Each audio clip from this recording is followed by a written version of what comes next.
Okay, if there's one debate in the church internally that always happens, it's this: whether or not people like your worship music. Well, I'd like to give you a bit of a thought on that right now. So let's look at it this way.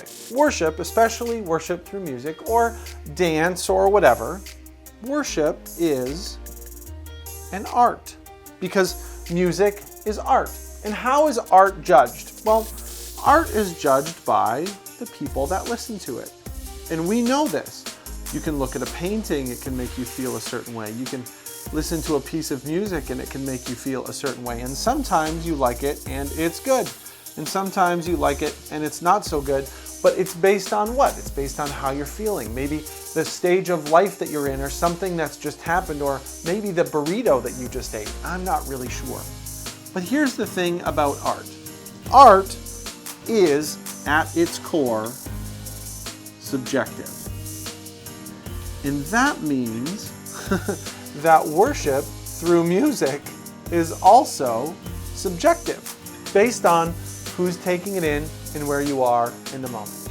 And here's where we run into trouble, because we have debates and we have conversations and we go around the table and we read books and we go, what is the best thing to do? What is the right thing to do? And the honest answer is, because it's subjective, there isn't really a clear answer.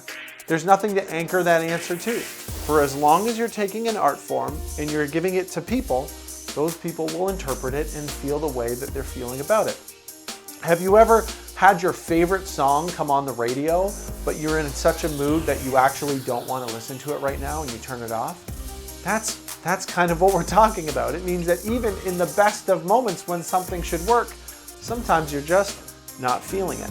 And so when we have debates about this, we get ourselves into a lot of trouble, because we can't actually get out of the conversation, because there's no way to go that's an absolute right or wrong.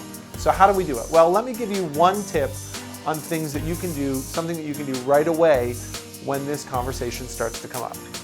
Try to move this conversation from something that's subjective to something that's objective. And how do we do that? Well, we focus on the things that matter. We start talking about Christ and the purpose of worship and why we're there in the first place. We talk about purpose. We talk about why we're called, what we're called to do, and what it actually means. We talk about why Jesus has called us to worship in the first place, what it means to him, and what it means to you. We do a little bit more objective conversation and a little bit less subjective conversation, and actually you'll find that these conversations will go a little better. Will you agree on whether or not you like your worship music? Probably not, but feel good that you were really never going to agree on that in the first place. But if you can stand on the objective things, the objective reasons that you do it in the first place, then your church is going to be a lot healthier through those conversations. You're going to be able to explain them to your people a lot better, and overall, you're going to have a better worship experience. And that's why it doesn't really matter if you like the worship music or not.